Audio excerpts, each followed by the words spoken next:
Assalamualaikum warahmatullahi wabarakatuh.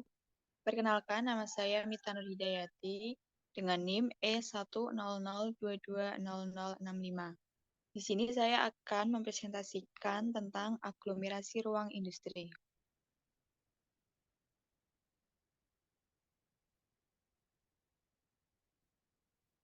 Aglomerasi ruang industri. Aglomerasi ruang industri adalah konsentrasi geografis kegiatan ekonomi. Aglomerasi industri merupakan aspek pengembangan dan spesialisasi yang tidak merata, dan berfungsi sebagai lokasi penting penciptaan lapangan kerja dan inovasi. Aglomerasi industri pada awalnya disebut oleh Marshall dengan istilah localized industries, yaitu industri yang terlokalisir.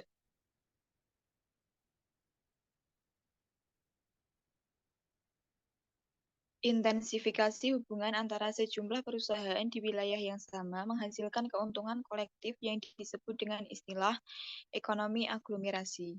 Dasar untuk memahami aglomerasi industri adalah gagasan tentang skala ekonomi eksternal. Pemilihan lokasi industri selalu mempertimbangkan faktor skala ekonomi.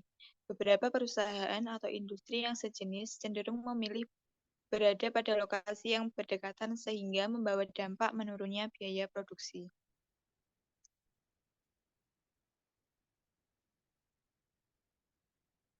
Jenis aglomerasi ada dua, yaitu: satu, aglomerasi yang dibentuk dari ekonomi urbanisasi, yang mengacu pada keuntungan perusahaan karena berada di daerah perkotaan yang besar dengan pasar besar dan heterogen.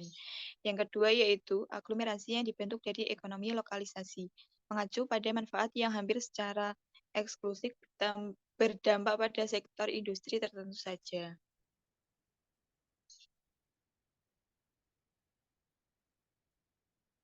Proses aglomerasi yang terus meningkat pada suatu wilayah akan menimbulkan kesenjangan pembangunan antar wilayah yang makin melebar.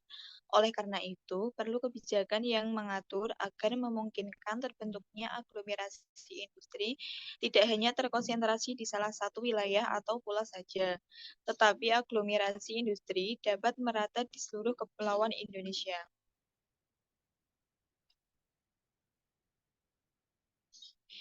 Desentralisasi lokasi industri. Penyebab utama terjadinya desentralisasi industri yaitu: satu, peneluan energi listrik; dua, pengembangan sarana transportasi; tiga, biaya lebih tinggi di pusat industri yang lama.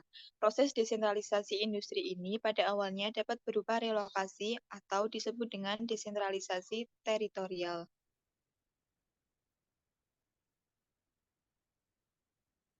Kesenjangan wilayah dan aglomerasi buatan.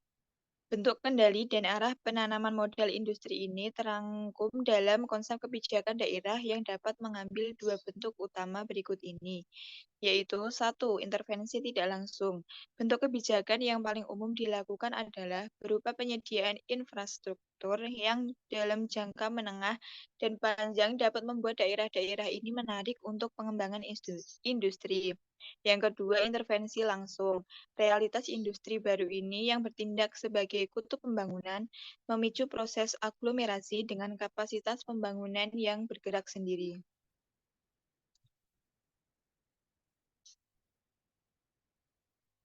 Inovasi, teknologi, dan ruang industri. Mulai tahun 1960-an, terutama di negara-negara maju, terjadi revolusi teknologi baru yang efeknya sama besarnya dengan revolusi industri pertama. Bagi perusahaan yang inovatif ini, faktor tradisional, lokasi pasar, sarana transportasi, sumber bahan baku, dan sumber energi tidak terlalu penting. Yang lebih penting bagi mereka adalah kondisi lokal.